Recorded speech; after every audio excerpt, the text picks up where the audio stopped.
जय Hind students. I hope कि आप सभी लोग स्वस्थ होंगे और आप सभी की प्रिपरेशन अच्छे चल रही होगी। जो स्टूडेंट अभी 10th क्रॉस किए हुए हैं और 11 12th को लेकर के वो ये परेशान है कि आखिर हम कौन सा सब्जेक्ट लें जो हमारे एम मतलब कि यूपीएससी सिविल सर्विस या पीसीएस एग्जाम के लिए बेस्ट रहेगा, हम फर्स्ट अटेम्प्ट में ही क्वालिफाई कर पाए। इसके लिए अभी हम कौन सा सब्जेक्ट चूज करें? आपका एम क्लियर है, बहुत अच्छी बात है। आप मेहनत करिए, आगे बढ़िए और आपका फर्स्ट अटेम्प्ट में ही सिलेक्शन हो। आप सभी स्टूडेंट जो अभी से इस बारे में सोच रहे हैं सीएसई के बारे में, हम इस बात को इस तरीके से समझ सकते हैं कि आपको कौन सा सब्जेक्ट लेना चाहिए। दो टाइप के स्टूडेंट होते हैं। एक ऐसे स्टूडेंट जो केवल सीएसई या पीसीएस या दूसरे गवर्नमेंट एग्जाम की तैयारी कर रहे हैं। इनकी तैयारी होगी, जितना भी ये समय देना चाहते हैं देंगे।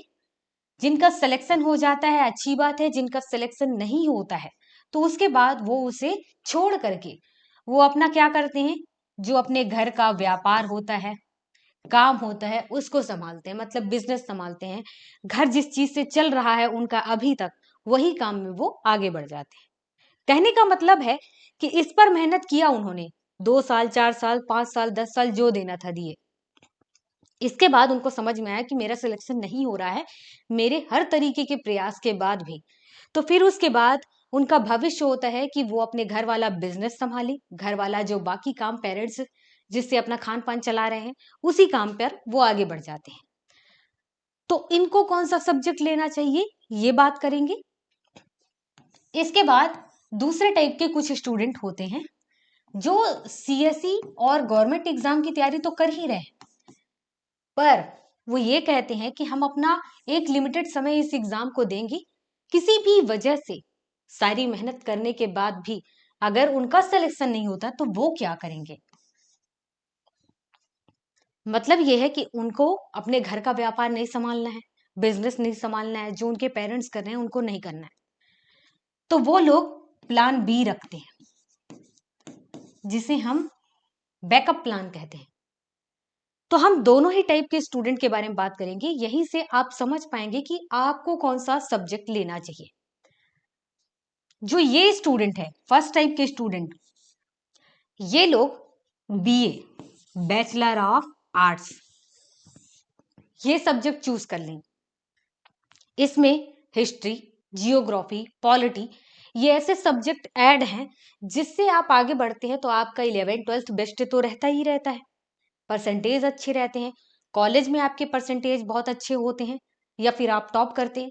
उसके अलावा सीएसई के लिए यहाँ पर आपके पास एक बहुत ही अच्छा नॉलेज हो जाता है।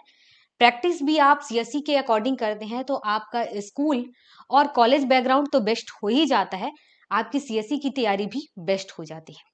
इसके अलावा कुछ सुधार करने होते हैं जो आप टेस्ट के माध्यम से आगे बढ़कर सुधार करते हैं और फर्स्ट जब आप एग्जाम देते हैं तो फर्स्ट अटेम्प्ट में आपका सिलेक्शन होने का चांस बहुत बढ़ जाता है। अगर आपने मन लगा करके 11th 12th ग्रेजुएशन बिल्कुल लगातार पढ़ाई किया है तो इसके बाद यहाँ पर सीएसई की तैयारी करने वाले जो सेकेंड टाइप के स्टूडेंट है, जो प्लान बी की रेडी किए होते हैं, उनके बारे में बात करें तो ये लोग अपने 11 12th में वो सब्जेक्ट ले जिसमें उनको इंटरेस्ट है। अगर वो साइंस पसंद करते हैं तो साइंस में आगे बढ़े, अगर वो मैथ पसंद करते हैं तो मैथ में आगे बढ़े, अगर वो इकोनॉमिक पसंद करते हैं तो कॉमर्स में आगे बढ़े, जो लोग कंप्यूटर पसंद करते हैं कंप्यूटर में आगे बढ़े, और आपके स्कूल के अकॉर्डिंग और भी जो सब्जेक्ट है उस पर आप आगे बढ़िए। ये बातें इस वजह से कही जा रही हैं कि जिन सब्जेक्ट में आप इंटरेस्ट रखते हैं जब उसमें आगे बढ़ते हैं तो उसका आपको बहुत अच्छा नॉलेज होता है, और जब आप सीएसई में सेलेक्ट किसी भी वजह से नहीं हो पाते हैं तो जो सब्जेक्ट पर आपने ग्रेजुएशन किया 11 12th किया उस फील्ड से रिलेटेड फिर आप आगे बढ़ जाते हैं, उस फील्ड में आगे बढ़ते हैं। साइंस लिए होते हैं तो साइंस वाले फील्ड में आगे बढ़ जाएंगे, मैथमेटिक्स लेते हैं आप उसमें आगे बढ़ जाएंगे। कई सारे स्कोप हैं, कोई इंजीनियर बनता है, कोई साइंटिस्ट बनता है, तो यहाँ पर वही चीज कही जा रही है।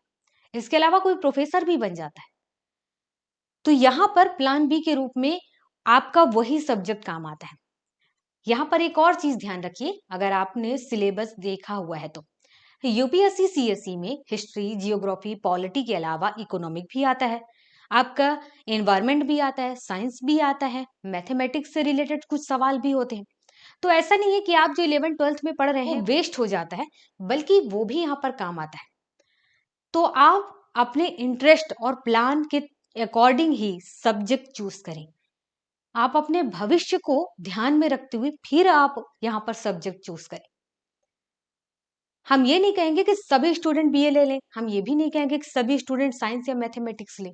आप अपने अकॉर्डिंग चूज करिए कि आप किस वाले कैटेगरी में आते हैं। ये दोनों ही टाइप के कैटेगरी होते हैं, एक जो प्लान बी तैयार करके रखे हुए हैं और एक जिनका प्लान बी पढ़ाई से रिलेटेड नहीं होता है, उनका दूसरा काम होता है।